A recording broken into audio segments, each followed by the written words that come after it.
Hey guys, welcome to another video. Today I want to talk to you about a stacking technique that's going to help you out both in your performances and also maybe at the card table, depending on where you are. So stick around for that. Welcome back guys, so happy to be here with you again, teaching you something new, something cool that you could use in your performance. Now, if you have not subscribed to the channel, go ahead, click the subscribe button, click the bell icon. I publish new videos on gambling, sleight of hand, deck reviews, book reviews, tutorials on sleight of hand, gambling routines and all of that every single week. So don't miss out on all the cool content that's coming up. So today I want to talk to you about stacking. Now, normally stacking would be considered a cheating technique where you have the top cards and you stack those top cards. So as you riffle the cards together, you are not so much concerned with mixing the deck or maintaining certain cards in certain locations, but rather you want to rearrange those cards. But one complaint that I've gotten a lot from some of the viewers of the channel is that they're having a hard time stacking.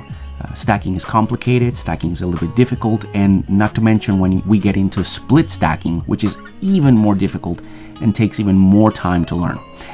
So thinking about that, I said to myself, well, how can we make stacking easier? Normally when we're going to stack the deck, we're going to have the 4 aces on top, and we are going to stack using what's known as a riffle shuffle, which is that right there. But we're not going to do that. What we're going to do instead is that we're going to take those 4 aces and we're going to put them at the bottom of the deck.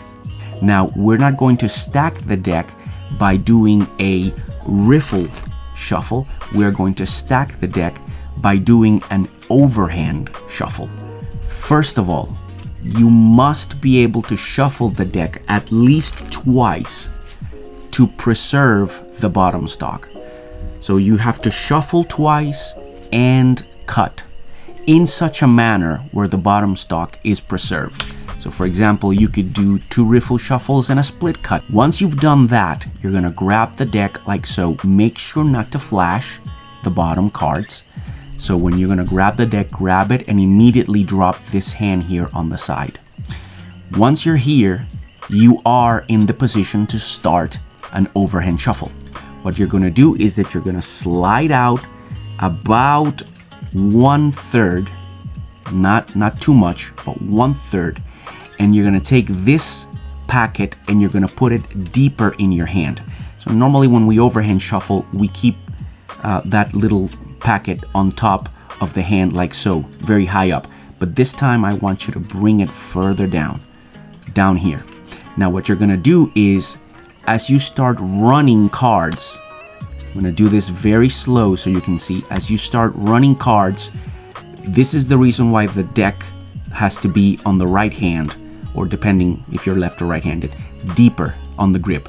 So now I'm going to come up here and I'm going to reach underneath the deck and I'm going to grab this bottom card and I'm going to slide out this bottom card, and I'm going to slide out with my thumb the top card. So I'm sliding both cards, as you can see here, I'm sliding both of the cards out. So I slide both of the cards down. And now if I have a 4-player table, I'm gonna run 2 more cards. So I come here and from the top, I run 1, I run 2. All right, so now I've got 3 players and the 4th card is the ace. Now I'm going to repeat the same action. I'm done with the aces. Now I'm done. So here's what I'm going to do. I'm going to go ahead and I'm going to run an additional card. But if you notice, I'm going to run that card and I'm going to jog that card out. That card is out jogged, so it's facing me. Now I'm going to run the remainder of the cards on top. These cards are getting mixed, but that's fine. That's not a problem. That's okay. That's fine. Once I'm here, I'm going to reach with my thumb and I'm going to push with my thumb on the jog card, pushing up and in. And what that's going to create, it's what's known as a thumb break. If you look at it from behind, you can see the thumb break right there. This is the look from the front. So I'm using These 3 fingers, I'm angling my hand slightly this way to cover view from this angle, and my right hand is covering on this side. As I'm squaring up the pack, my right hand is providing cover in the justified action of squaring up the deck. Once I've squared up, I'm simply going to reach on the brake, like so, and I'm going to pick up from the brake. With my thumb, I pick up on the brake, I move the cards forward, I take this packet, this is where the stack is, and I'm going to drop it on top. Now, I'm ready to go. And there's my first ace. Next ace. One more ace. And here is the final ace. So as you can see, I now have all 4 aces.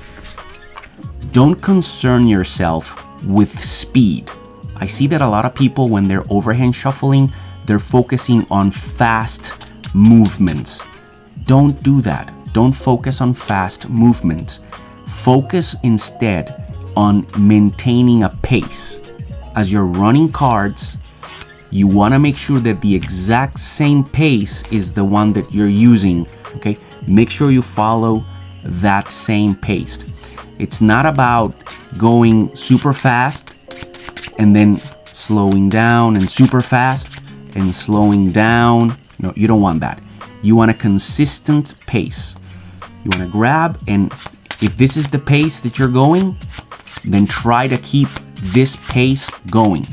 Now this is a much easier way of stacking the deck because the overhand shuffle is a more comfortable shuffle. It's an easier shuffle. It's a faster shuffle to learn than stacking normally, which would be using the riffle shuffle and simply holding back with your thumb a certain group of cards as you drop others from the right.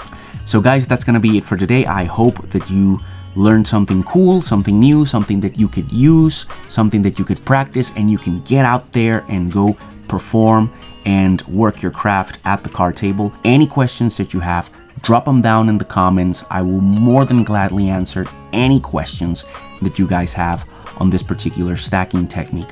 So that's going to be it for me, guys. I'll catch you next week.